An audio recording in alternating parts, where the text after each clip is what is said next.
Ya estamos en el capítulo 3 del módulo 2. En este capítulo vamos a hablar sobre la culpa y el miedo, ¿ya? Para mí la culpa y el miedo son como una especie de pareja inseparable, ¿ya? Siempre van juntos. ¿Por qué? Porque resulta que la culpa es un sentimiento que se ancla o se engancha a la emoción del miedo, ¿ya? Fíjate que estoy hablando de dos cosas distintas. Estoy hablando de sentimiento y de emoción, que no son lo mismo, ¿ya? Entonces, ¿cuál es la diferencia entre emociones y sentimientos? Que las emociones son biológicas y están presentes en la gran mayoría de los animales, ¿ya? Cuando digo biológicas es que tienen un fin y un objetivo de sobrevivencia para todas las especies. Entonces, emociones biológicas básicas son solamente 5, que es, a mí me gusta llamarlas por el acrónimo de MARTA, ¿ya? Miedo, asco, rabia, tristeza y alegría. MARTA, las iniciales. Hay algunos investigadores y algunos científicos que hablan de una sexta emoción, que sería la emoción de la sorpresa, pero los estudios sobre los que yo me baso y por qué yo no la nombro la sorpresa como una sexta emoción, porque la sorpresa, desde todo lo que yo he observado y he investigado, la sorpresa aparece como una reacción al miedo o una reacción de alegría, ¿ya? O sea, lo primero que te sucede cuando algo te sorprende es que si es algo de noche, te va a dar miedo, ¿ya? Porque las sorpresas de noche generalmente dan miedo. Y si es una sorpresa inesperada, cuando entras a casa y te tienen una fiesta de sorpresa, pues es alegría. Entonces, por eso que yo la sorpresa no la trabajo como emoción, sino que me quedo con las 5 biológicas. Otra característica muy importante de las emociones es que al ser biológicas, las emociones siempre se sienten en el cuerpo. Y se sienten entre aquí la zona de la garganta y el bajo vientre, ¿ya? Más o menos por donde está el ombligo, como mucho un palmo más abajo. O sea, solamente en este tramo del cuerpo, como en el torso, es la única parte del cuerpo donde se sienten las emociones. Ni en la cabeza, ni en un brazo, ni en un hombro, nada, olvídate. Todo lo demás no tiene nada que ver con emociones. ¿Por qué? Porque las emociones se sienten generalmente en los órganos, ¿ya? Entonces, por ejemplo, cuando yo siento que a mí se me bloquea la garganta, se me cierra la garganta, ya me imagino que más de alguna vez habrás sentido esa sensación así como, o como que se te hace una pelota aquí en la garganta, o como que pareciera que no puedes ni tragar. Eso tiene que ver con o una emoción de miedo o de ira, ¿ya? ¿Por qué? ¿Por qué de miedo o de ira? Porque, por ejemplo, quería decir algo, estaba muy enfadada, quería expresarlo y no terminé de sacarlo. Entonces no lo terminé de sacar afuera y me queda aquí como enganchada en la garganta, ¿ya? Siempre que te duela la garganta, piensa qué cosas no he dicho que quería decir, ¿ya? Es como aquello de qué palabras te has tragado y que hubieras querido lanzar afuera. Cuando, por ejemplo, a mí siento como que se me oprime el pecho, la opresión en el pecho tiene que ver con tristeza y también con miedo, ¿ya? Cuando algo nos da mucho miedo, que parecería que hasta nos falta el aire, eso también tiene que ver con miedo. Cuando, por ejemplo, yo siento una ira muy profunda, fíjate que incluso muchas personas dicen que sentía así, como que le subía desde las entrañas, así, desde el estómago. La ira generalmente yo me la imagino siempre que es como un volcán en erupción, ¿ya? Porque como que sube por aquí, sube y como que lanza un fuego. Entonces cuando estamos con mucha ira, lo que sale por nuestra boca es fuego puro. Entonces, y el asco siempre nos va a hacer reaccionar así como y tendemos a hacer así, como que la sensación de expulsar algo de la boca, de la garganta, ¿ya? Entonces, las emociones se sienten en el cuerpo, son biológicas y no se pueden contener. O sea, cuando me viene la emoción arranca, explota, sale, es instintiva, porque está conectada además con la parte del cerebro más arcaico, más antiguo de las especies, que es el reptiliano, ¿ya? Que es donde está el centro de las emociones, que es lo instintivo, lo que no puedes frenar. Pero en cambio los sentimientos son la emoción pasada por la mente, ¿ya? O sea, ¿qué quiero decir con la emoción pasada por la mente? Yo he sentido, por ejemplo, la ira que me explota así de manera casi instintiva, siento la ira, pero luego, después de que he sentido la ira, me doy cuenta que, no sé, por ejemplo, estoy en el trabajo o estoy frente a mi jefe y no puedo decirle todo lo que quisiera decirle, entonces me freno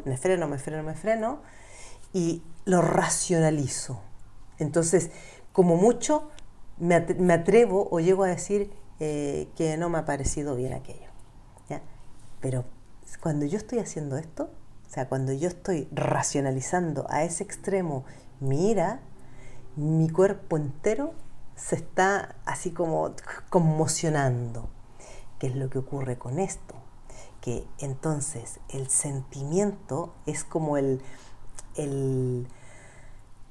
políticamente correcto de la emoción, es la expresión políticamente correcta de la emoción y siempre está apaciguada, neutralizada, suavizada y con mucho maquillaje, ¿ya? ¿Por qué? Porque es lo que vamos a mostrar de cara al público. ¿Quién usa siempre el lenguaje de los sentimientos? Es el ego, ¿ya? ¿Por qué? Porque el ego, acordémonos que es el que se encarga de nuestra imagen pública, entonces en el guardar nuestra imagen pública va a usar palabras que sean muy suaves, muy soft, muy light, ¿ya? Entonces en vez de decir, tengo una ira espantosa por dentro, va a decir, estoy bastante enfadada o muy molesta. Pero nada, me estoy desgarrando por dentro, ¿ya? Y después llego a casa y tengo indigestión y luego me duele la barriga, le echo la culpa a la comida que comí cuando estaba en el trabajo. No, que va, no tiene nada que ver con lo que comiste, no con la comida que es alimento, sino que tiene que ver con lo otro que te comiste, ¿vale? Lo mismo, por ejemplo, si a mí algo me causa mucho miedo, ¿ya? Así como que me deja súper paralizada, según en qué situación vamos a decir que aquello me ha dado miedo, o si no diremos, no sé, me ha puesto bastante nerviosa, o me ha dejado un poco inquieta, o no sé, es un poco extraño. Pero fíjate de qué manera buscamos palabras súper light, súper suavecitas para expresar emociones que las sentimos con mucha intensidad, ¿ya? Entonces, ¿qué ocurre? Que la culpa es una consecuencia o una reacción del miedo en la cual nosotros no somos capaces de salir del bucle, ¿ya? ¿Por qué digo que no somos capaces de salir del bucle? Porque si tú te fijas, ¿cuándo te sientes culpable?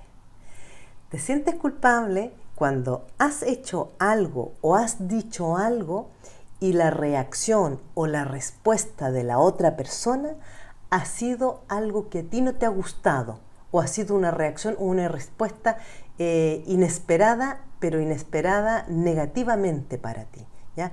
Por ejemplo, la otra persona se ha molestado, o la otra persona lo ha rechazado, o sea, cualquier gesto o cualquier cosa del otro que tú lo percibas como rechazo, como que no te acepta, como que no le gustas o no te quiere, ¿ya? Cualquiera que sea el contexto, a ti eso después te hace sentir culpable. Pero lo interesante es, ¿por qué siento culpa? ¿Ya? Porque además cuando nos ha ocurrido algo así, que yo he dicho algo que después al otro no le gustó, y yo siento que me arrepiento y digo, ay, mejor me hubiera quedado callada, ay, ¿quién me manda a decir estas cosas? ¿Ya? O a lo mejor decimos, ¿y para qué me meto yo en esas cosas? Pero el problema es que me quedo ahí, me quedo con la culpa y me quedo con la sensación desagradable dando vueltas.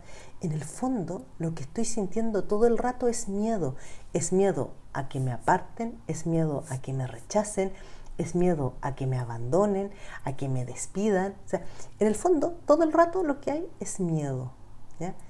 Y lo peor de todo con la culpa es que la rumiamos una y otra vez y volvemos una y otra vez sobre lo mismo, y se hubiera dicho, y se hubiera hecho, y si mejor no hubiera dicho nada, y si mejor no sé qué. Y el problema es que eso nunca, jamás ha llevado a resolver absolutamente nada. Entonces, ¿por qué yo he puesto a la culpa y el miedo como anuladores de la autoestima? Es porque una de las cosas que más nos machacan en la vida es la culpa. Y yo, mientras me sienta culpable, no tengo ninguna posibilidad de tener autoestima alta. Nada, cero posibilidad. ¿Por qué? Porque la autoestima se basa y se sostiene sobre la base de la confianza en sí mismo, ¿ya? Del creo en mí y del me acepto y me valoro y me respeto, y si digo algo que es inadecuado, pido disculpas, y si al otro no le gustan mis disculpas o no las acepta, pues el problema es del otro, no es mío. Pero si en cambio yo me siento culpable y empiezo, ay, claro, es que si yo hubiera, es que si no hubiera, es que si tal, es que si, voy perdida, voy muy perdida. ¿Y por qué tenemos tan arraigada y tan instalada la culpa? Es porque, primero, la culpa fue una estrategia que desarrollaron hace cientos de años atrás las religiones, básicamente, ¿ya? Quienes dirigían las religiones para poder controlar la voluntad de las personas, ¿ya? Si os fijáis, la culpa, donde más está presente y donde más la podemos encontrar siempre, es en contextos religiosos, ¿ya? Donde por mi culpa, entonces además tiene una cosa un poco perversa, y es que donde hay una culpa necesariamente está asociado a un castigo, y entonces también viene el tema del perdón, ¿ya? O sea, aquí se monta como una especie de trilogía: culpa, castigo, perdón, ¿ya? Yo soy culpable, merezco un castigo, y una vez que me han castigado, entonces me perdonan, ¿vale? Esto, aunque tú vengas de una familia sin ningún credo religioso, que no hayas ido nunca a la iglesia ni nada, pero has crecido en un país donde predominaba la religión católica o cualquier religión cristiana sobre todo, ¿ya? Porque las religiones más de Oriente, que en realidad más que religiones son como filosofías, como el budismo, el taoísmo, el confucianismo, no hablan de culpa. Esto es muy interesante. También tiene que ver con contexto cultural y creencias del lugar donde tú creciste, ¿ya? Pero en España, en los países de América y en los países europeos, hemos crecido con la culpa instalada, pero desde hace cientos de años. Entonces nosotros nacemos culpables, ¿ya? Esto es porque, más para personas más mayores lo van a entender mucho mejor, porque sobre todo yo me acuerdo que mi abuelita solía decir que nosotros fuimos concebidos en pecado, ¿ya? O sea, imagínate, o sea, fuimos concebidos en pecado, por lo tanto ya naces culpable. Es muy fuerte esto, es muy fuerte, porque desde el momento en que nacemos ya venimos con la carga de la culpa. Si más encima a esto le sumamos que desde pequeños vamos creciendo, y si hago cualquier cosa que la he fastidiado, por tu culpa esto se rompió, y por tu culpa vamos a llegar tarde, y por culpa de este otro ocurrió aquello. Entonces, claro, yo todo el rato estoy escuchando culpa. Es muy interesante cómo la mayoría de la gente, sobre todo en el mundo de habla hispana, usan la culpa para todo muchas veces al día. Pero así es tremendo, es tremendo. Yo tengo un sensor especial para escuchar la palabra culpa. Y es brutal la cantidad de veces que cada persona utiliza la palabra culpa en una conversación trivial, ¿ya? No, por mi culpa no pude hacer no sé qué. No, pero por culpa del coche del no sé qué me pasó no sé cuál. O sea, siempre culpa. Fíjate tú que Es tanto el tema este de la culpa que al final cualquier cosa que hacemos y que por la razón que sea nos equivocamos o no resulta bien o el resultado es diferente del esperado, automáticamente nos sentimos culpables. O sea, ni siquiera filtramos el qué es lo que sucedió para que aquello no tuviera el resultado esperado, sino que simplemente nos sentimos culpables. Y este es un gran problema, porque una vez más no voy a poder sostener mi autoestima sintiéndome culpable. Menos si, por ejemplo, supongamos una situación y yo tengo una pareja, y mi pareja me dice de hacer algo el fin de semana y a mí no me apetece y no me da ninguna gana de hacerlo. Entonces yo le digo, no, mira, ¿sabes qué? No me apetece, no quiero hacer eso el fin de semana. Y entonces mi pareja se enfada y se da la vuelta y ya no quiere hablar conmigo. ¿Qué es lo primero que yo voy a hacer? Sentirme culpable. Ay, y entonces más encima, como me siento culpable, voy y le digo, bueno, ya vamos, no sé qué. O sea, enseguida me estoy traicionando a mí misma, ¿ya? Porque estoy haciendo algo que no me apetece cuando voy y le digo, bueno, vamos, ¿ya? Pero es que más encima el otro probablemente me diga, no, ya, sí, ya sé que no quieres ir, así que no lo hacemos nomás. Y se queda el otro con el enfado y yo con la culpa. Y el problema es que de ahí es muy difícil salirse, porque entonces yo voy a buscar 1000 maneras de que el otro me perdone, ¿ya? Porque en este momento estoy sintiendo que me está castigando con el silencio, con la indiferencia, con la distancia, ¿ya? Pero todas estas cosas me pasan a mí por mi inconsciente de manera totalmente automática, ¿ya? Y sin tener ninguna conciencia de eso. Entonces, yo me siento que me está castigando con su indiferencia, busco su perdón, entonces, como luego él no me acaba de perdonar o no se termina de salir del estado de ofuscamiento y de molestia en el que está, luego yo me paso a sentir víctima. Y ahí el bucle es tremendo. O sea, estamos en la ruedita del hámster de la cual es muy difícil de salir.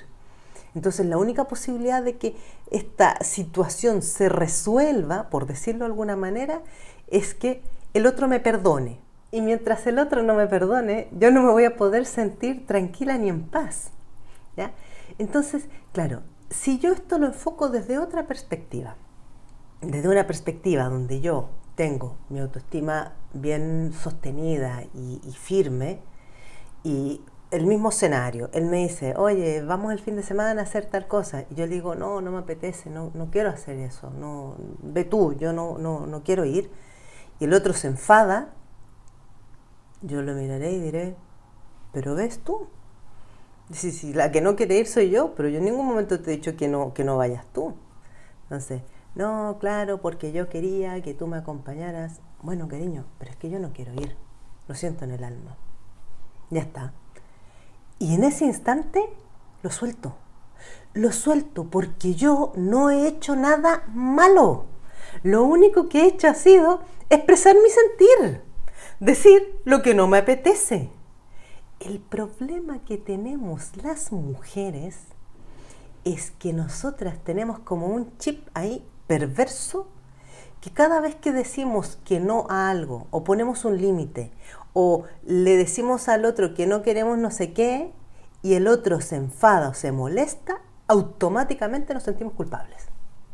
¿Ya? Es brutal, ¿ya?